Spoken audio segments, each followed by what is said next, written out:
Hey, Father Taylor here, and today is Friday, March 29th, Good Friday, and here is your weekly E-Blast. First of all, we had a great service last night.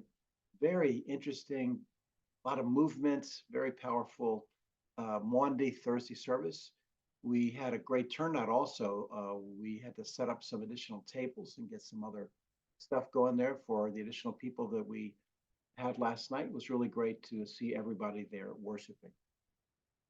Big thanks I think goes out to all those people that make these services really go. Everybody's very humble. They don't really want their name mentioned, but I'm going to toss some things out. So Paula, as you may or may not know, does a lot more than music for all of our scheduling and our events. She even writes out the last details. So last night, the folks putting the service together, had a piece of paper which had even which lights on all of our light switches go off and when do they go off, all the details taken care of. She does a tremendous amount of work on that, way beyond singing and choirs. Kathy Sutton and the CW team, boy, they just kind of like run in there and put something together, and then they all kind of got out of the way for the service. Of very powerful music that was involved in our services, and that's thanks to them. And I do have a shout out, even though they will like this, but to the LaValleys. I don't know if you know this, but every Sunday, pretty much the last people up in the hall, the last people who leave are the LaValleys, and they're there cleaning up the kitchen. So if you ever decided, hey, I wonder what else I could do to volunteer, just come to any of the services and wait, because you will see at the end, well, we all go home and get ready for our next thing. They're cleaning up and taking care of stuff, setting up. We were setting up chairs, moving tables.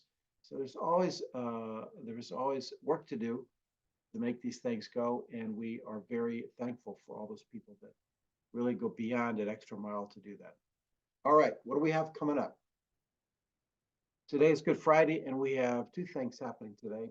First, at 4 o'clock, we have a kids service, which is about an hour long, maybe less, but it is a very moving, like movement oriented and hands on way of approaching Holy Week for kids.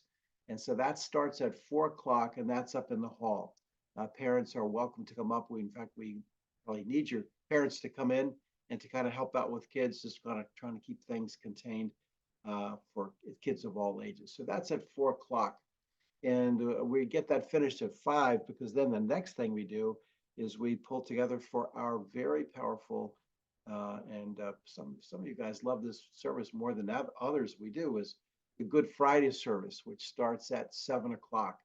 It's a very quiet service. We go over some of those readings which are involved with Good Friday, particularly um, Isaiah 53, very powerful stuff, and the gospel accounts are read.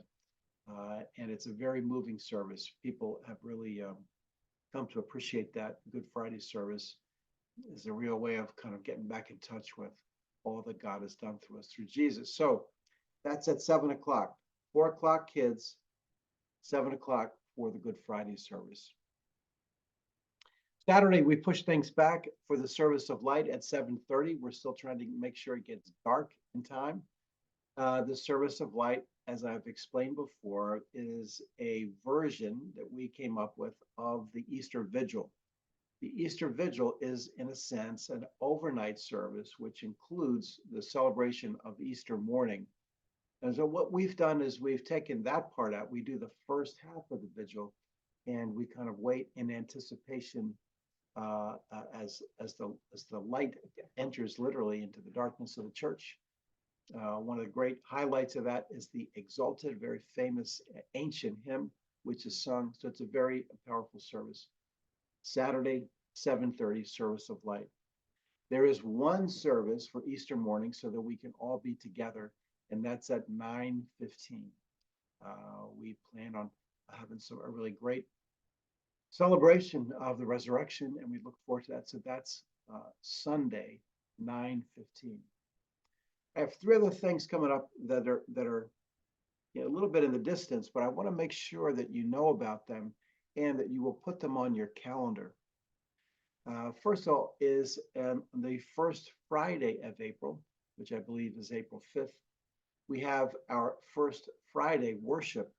That's an evolving service, which has gone from, I don't know, we were trying to figure it out, but I really believe what this service is about is literally worship and being able to come together without, I mean, I love the liturgy.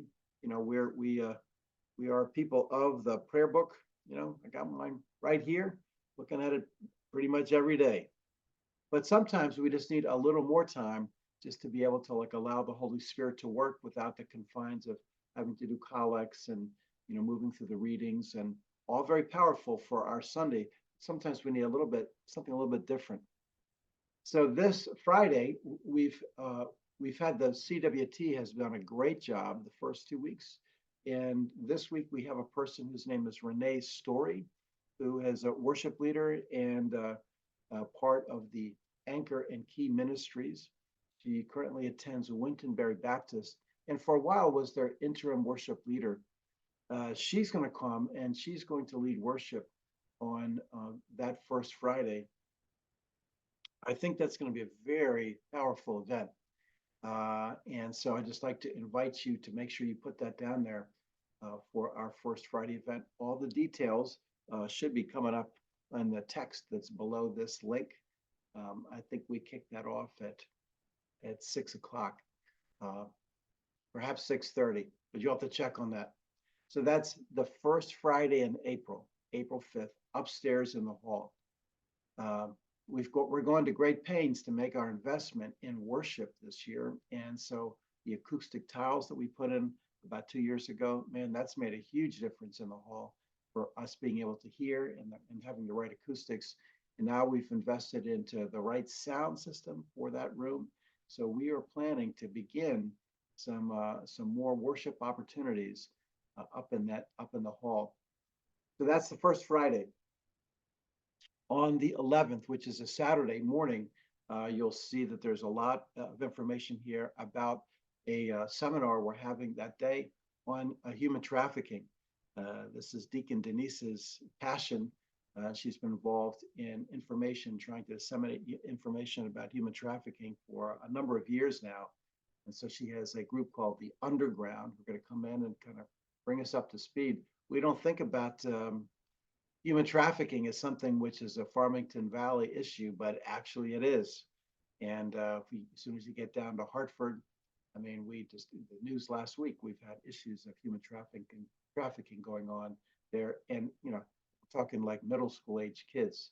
So it's a big deal, and so we have a very powerful group coming in to help speak about that. Details are included. That is a full community event. That's not just a church event. That's a full community event. And so we would like you to invite friends and to talk about that and to get people to come to that, just to help us get aware of that. And then in May, I just want to call your attention to, we're having a retreat. 8:30 on this retreat. We're starting with refreshments. I love picking up stuff ahead of time. We got everything. We'll have a great spread of refreshments, so it's not a fasting retreat, coffee, etc. But the retreat is focused on worship. It's not going to be a retreat with people like me getting up, reading scriptures, and giving sermons. It's not that kind of retreat. It's a retreat which involves how do you really move from just singing, and how do we move into deep personal worship, and how does that affect the whole community at worship? So it's a very powerful retreat. The original aim of the retreat was worship leaders, because Lord knows worship leaders need to be able to come and worship without having to do all the work of the worship. But this is really a everybody event. Maybe you've thought like, well, how do I move? Just, what does it mean on Sunday morning that it's a worship service? I thought it was about communion, or I thought it was about the sermon. Learning how to go deeper in worship as a community is probably the most powerful thing a church can do. Because once you encounter God in worship and you have that expectation, God begins suddenly to feel that much closer. Everything changes. I believe that the way that things can change in the Farmington Valley about church and people being reached by Jesus is not through sermons, but it's really through worship and music. And so I just really I would like to see 100 people come to this worship retreat. So details of that will continue to come, but I just want to call your attention to that coming as well. So continue to pray for your church friends and for your church as we continue in Holy Week. This is us moving through, not just me individually moving through. So I just really pray that the Holy Spirit will engage you and draw you deeper into what God has done through us, through Jesus, in the all of the acts of Holy Week. And hopefully we'll see you tonight at the Good Friday service. So thank you, and we hope to see you soon.